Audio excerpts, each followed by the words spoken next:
And now we're going to move on to Concrete Genie, which is a PlayStation 4 exclusive, I believe. Yes. Yeah. And Leigh is all about this because I haven't played any of it, and I don't think Derek has either. So, Yeah, no, I haven't. run us through, Leigh. What is Concrete Genie? Well, I thought it was going to be quite easy. Now thinking about it, it's actually quite complex, so you have to break a lot of things down. This is kind of a character action whimsical type of adventure game. Fairly modest sized game with big ideas. It takes elements of Jet Set Radio, for instance, mixed with kind of a little bit of kind of expanding and lighting up the world of maybe an Ori and the Blind Forest, mixed with a little bit of epic Mickey Mouse. It's a game set in a town called Denska, which used to be a kind of a wonderful whimsical city, and it's been overtaken by kind of nasty industrialist stuff, and it's drained all of the life. Those capitalists, those dirty capitalists, those bastards. So it's made everything drab, and it's taken all the life and the magic out of the city. And you're a boy called Ash, who's kind of got dreams of being an artist, and kind of his parents taught him to paint in his books.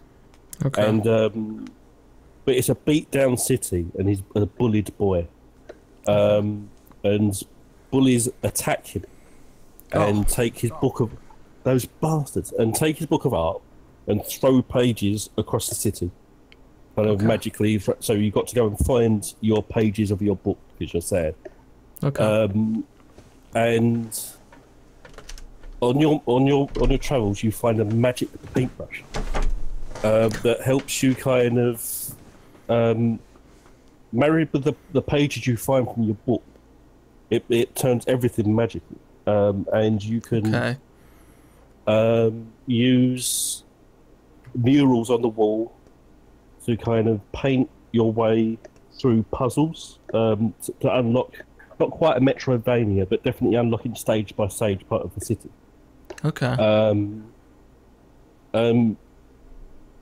Mixed with kind of a lot of kind of not really parkour, but lots of kind of platforming sections to get to the top parts of the city. There's mixtures of stealth in there as well to get around there.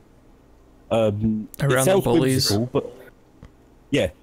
And you can distract them and call them backwards. It sounds whimsical, but it's actually quite an emotional game in a weird way. It deals with kind of emotional, physical bullying, kind of abandonment of kind of peer figures and stuff like that. It's actually quite sad game, but the whimsy of it is kind of you can create these things work in gameplay things as templates. You know, each thing's a template where you can start with a basic kind of thing, because you have these. This is very hard to explain, actually.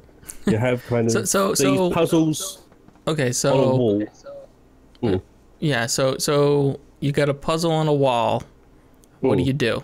What do you do with the controller? Well, this is what I thought. This is a hard thing to explain. So you have these templates, kind of that your starting block. So there will be like a string of lights that you have that are actually built into the industrial city that you have to light up. So you use one of your many templates to kind of extend to touch them, to liven them up, to spring them up to open the next section of the thing.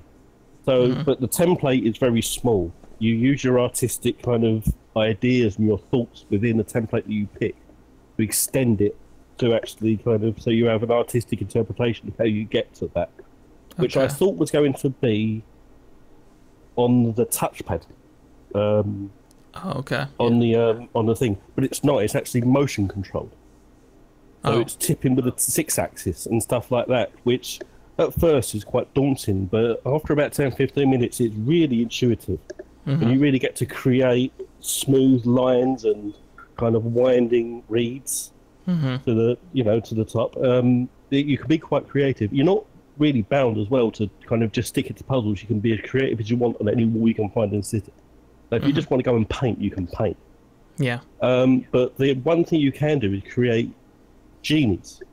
that are murals on this wall that kind of you can create yourself. Like say you have a template, you can pick it from like several different templates, and you can create your own genies. But they have different elements. So you have like a fire genie, which can kind of burn down certain parts of the kind of the environment to get you to a certain place, or an electric genie, or a wind genie, which then moves across kind of environmental puzzles. So they really manipulate the environment, and you can interact with them, and you can like, tickle them with your brush and stuff like that. Now, is this kind of like free form where you can make these, or are there specific spots that you can make them? You can make them wherever you like. Okay. You can put a genie, you can wander them around, kind of. But there's you can do whatever. There's obviously, you know, spots where you need to put a particular genie, but if you have to have them to extend. Yeah. If you put a fire genie in the wrong spot, it's not going to really do anything. No, but you can still it will still be alive. You can still wander around and interact. It's really kind of an interesting way to do it. You can really kind of expand what you do with this. Like so the platforming elements where you go to the rooftops to try and sneak around the area. Like I say, it's not quite a Metroidvania, but you kind of unlock your progression as you go through the town. There's like 4 specific parts of this big, massive town that you go through. It does offer a lot of creativity, and it does create a lot of whimsy and stuff like that. It's really nice kind of thing to play. It's but I'm on the fence as to kind of how it's delivered to you, and there's some things that maybe don't work quite as well. As you get further in the game, you'll see opposing genies that aren't tied to the murals that attack you. And then your brush becomes a weapon, and then it becomes more of an action type, combat type game further on, which doesn't work quite as well. It's kind of, it turns into kind of third-person action.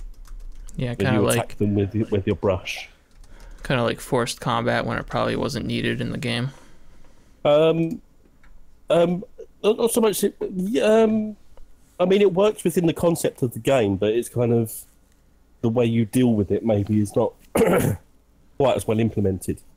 It maybe it does feel like it is forced in, but it doesn't really stick out. But it's not as defined as the artwork element of the game.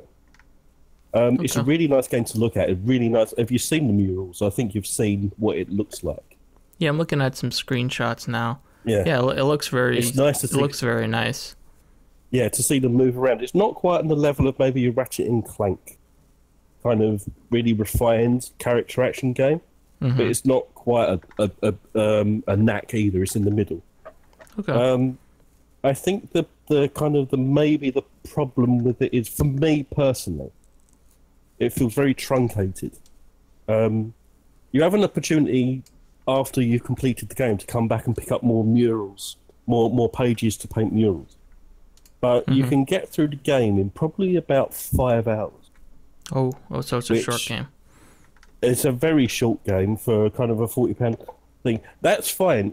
I think it depends on how you kind of want to absorb your games. If you know you're going to go in for a 5-hour experience, you're going to be absorbed in. It's how you value that sort of thing. I think it's a little bit too short for the price, and it does feel truncated. It's worth noting that it's a game that got delayed quite a bit. It's supposed to be out about a year ago, but they decided to add a VR element, which has got really nothing to do with the main game. It's a first-person type VR experience. It is quite short, and it's basically kind of first-person easel, where you can do what you want within the VR. With some sort of task within it, but it doesn't really have any connection with what you do within the game, within the narrative of the game. And it does feel a little tacked on. And it does feel like maybe if they hadn't spent time doing that, this is just speculation, they may have tried to expand it more, because it feels like you could have got more out of it. If you could have maybe kind of spread it out another 5 hours, this would be a fantastic. I would recommend it highly. Yeah. It's just expand it. $30 over here. Yeah. I mean, that's not so bad, I guess. But I think the problem is it does feel truncated. It does feel like they would have expanded it if they could. No, just kind of. It definitely doesn't feel rushed. It feels like a polished game.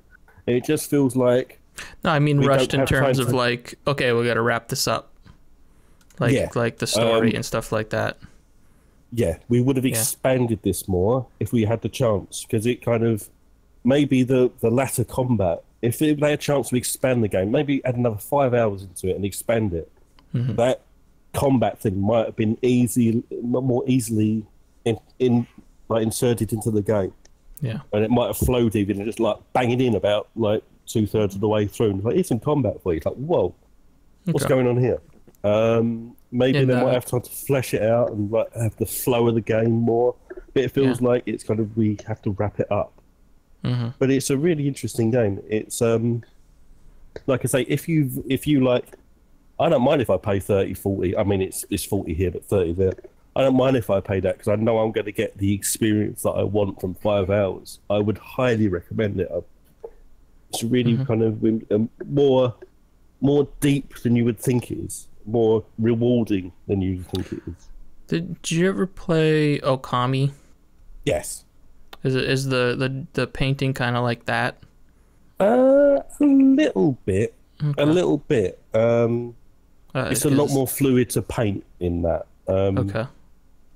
Yeah, Yeah, well, it's a little bit. I know using the gamepad is like the analog sticks for like the remasters and stuff is kind of crappy, but I think the original version used the Wii motion controls. So that I can imagine with when you're talking about moving the PlayStation controller, the gyros and that probably would be a better experience. And I keep telling people that are like, you know, they complain about the gyro aiming on like Switch games and stuff like that, and I'm like, you gotta give it a try because it's really good. It really gives you a little bit more precision. I feel like they don't give it like more than 2 seconds of trying it before they give up on it. Yeah. Well, this is the thing with this. When you can really kind of, it's not kind of this thing where you kind of have a kind of a rough approximation of what you want to do. It's refined enough with its 6-axis that you can really get nice kind of waves into the lines that you do and stuff like that. Whereas kind of it's not as much a splodge of stuff. If you can draw what you want to draw if you put the time in. But you have to put the time in. You know, it's going to take about 20 minutes. And I think that's why it's good that you can draw wherever you want outside of the bounds of the puzzles.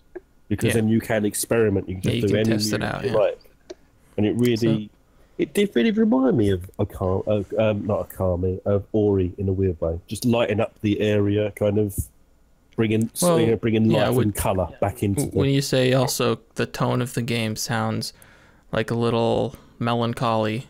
Like not as melancholy, not as depressing as Ori. Yeah, but well, the beginning of that game's rough. Kind of like you know, like a Studio Ghibli kind of, you know, it's a fantasy world, but it's also got these dark elements to it. Yeah. Okay. Yeah. All right. So overall recommendation, just a little. Not the combat's not super great, and it's a little on the short side. Yeah, the combat just starts like bang. Here's your combat. We better try and get this in because we haven't had time to kind of feed it in. So it's like, oh shit, I'm doing combat now. Okay, I guess. Just needed more of a through line to get that combat in there. Then you may not have minded it so much, but it does feel like, hello, here you go, fight this. Yeah. But I would recommend it if you like those sort of things. You liked Ori. I think you might like some of the things that's going on in here. The stuff like the platforming and stuff. Maybe the stealth is a bit rudimentary, but the platforming and stuff like that is quite interesting. I think you probably like it actually. Yeah, seeing that it's only got the $30 price tag is definitely a turn on.